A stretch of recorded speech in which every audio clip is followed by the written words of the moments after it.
interest rate derivatives.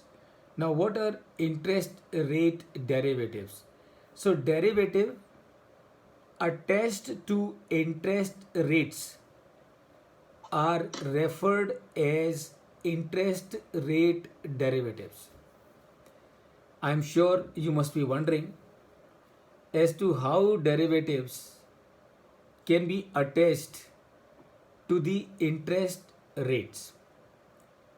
And let me give you an example. You all know what is a floating rate bond. Puneet, what is a floating rate bond?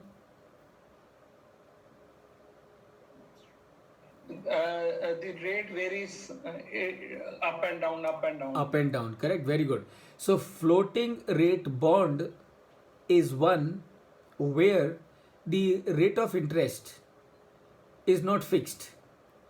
It will fluctuate, it will be linked with an index, or it will be linked with some other indicator, and based on the movement in the index or based on the movement in the other indicator, the rate of interest on this bond will float. It may go up, it may go down. And please understand, if you are holder, if you are holder of a floating rate bond, do you have a risk?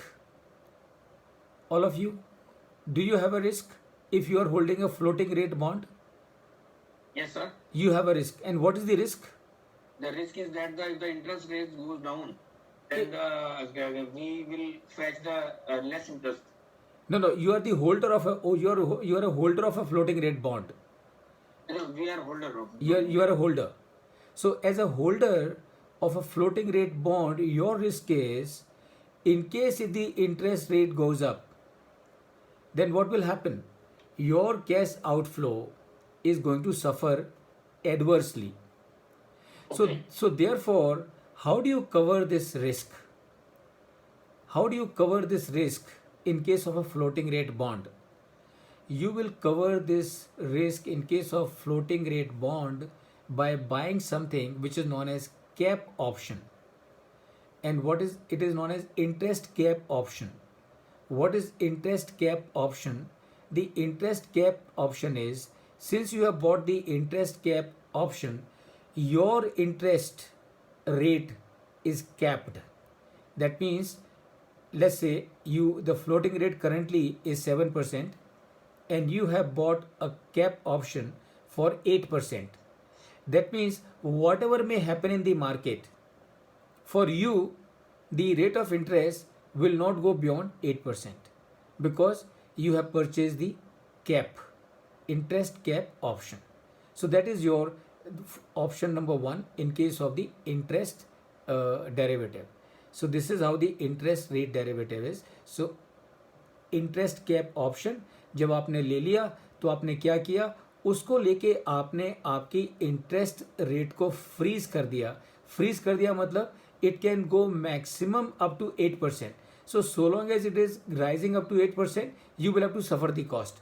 But tomorrow, if the market interest rate becomes, because it's a floating rate bond, if the rate of interest goes to 10%, now even if it goes to 10%, you do not have to worry about it. And why you do not have to worry about it? Because you have purchased a interest cap option, and as a result of that, whatever increase happens in the interest rate beyond 8%, the hit will be taken by the person who is selling you the, by the person or the bank or the institution who is selling you this interest cap option.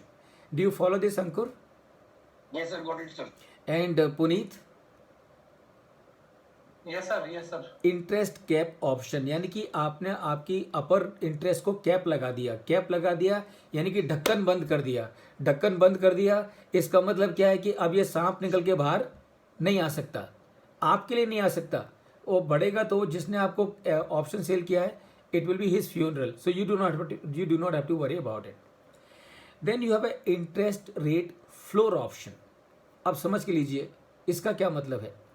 इसका मतलब ये है कि as a issuer, as a company, let's say for example you are a company and you are raising money by issuing bonds and it is a floating rate bond currently you are gaining a rate of interest of 7%. What tomorrow, for some reason, this interest rate goes down to 6%, 5%, 4%? Are you at a risk? And the answer is yes. As an issuer, I am at a risk because I have issued the bond with a floating rate of interest. Currently, I am getting 7%. Tomorrow, if the interest rate goes down to 5%, 4%, that means I will get an interest on these bonds as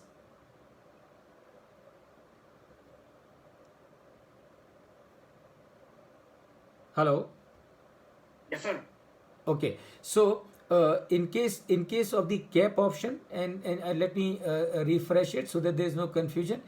Cap option is for the issuer. Cap option is for the issuer because issuer will like to freeze his liability. Issuer will like to freeze his liability by buying a cap option. तो अगर वो cap option लेता है 8% का, तो इसका मतलब क्या हो गया कि whatever may happen to the interest in the market, his liability will be frozen only to 8%.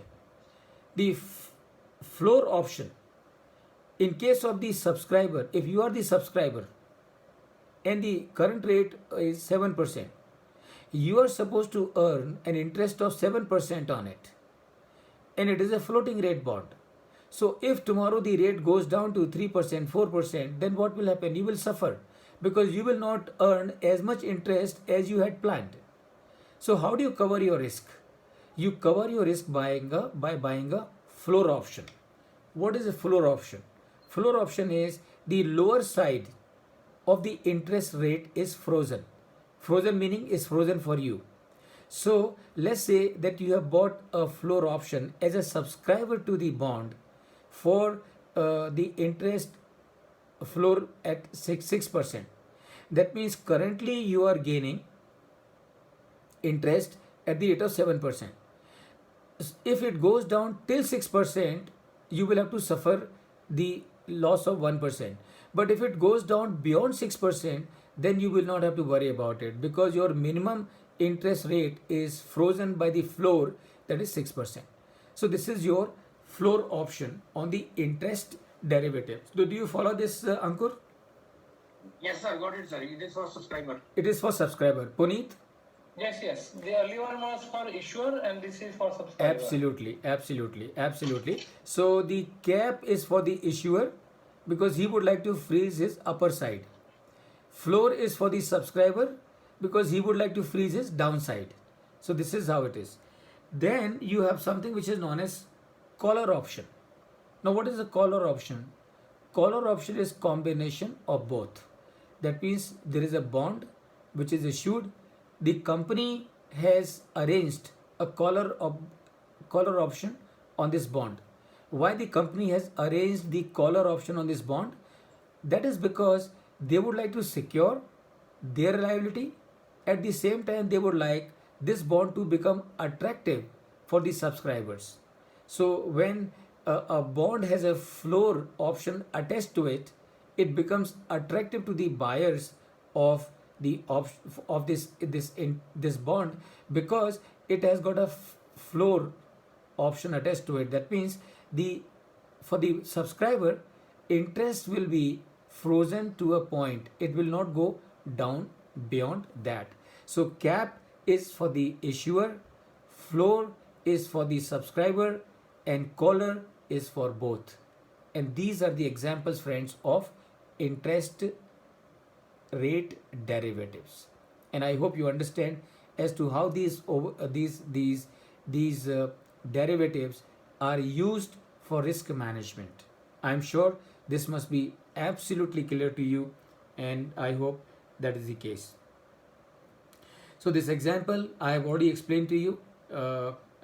In case of a floating rate bond, in case of floating rate bond, as a subscriber you have a risk, as a issuer also you have a risk. How do you cover those risks?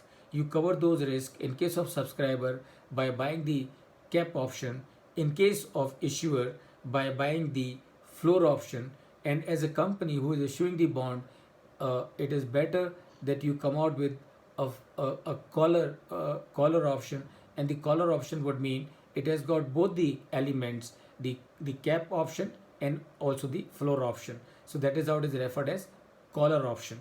And why should a company buy a collar option? Because they would like, number one, to cover their risk, and number two, they would also like the bond to become attractive for the subscribers to buy, and that is why they will also give the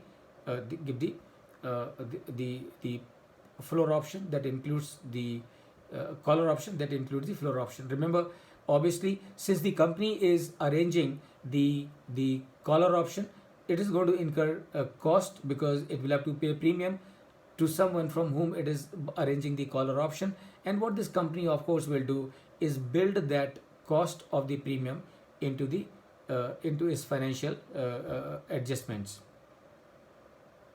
So this is your collar option. And then of course friends, what you have is swap. Now, as I was explaining to you in the beginning of this session, what is a swap?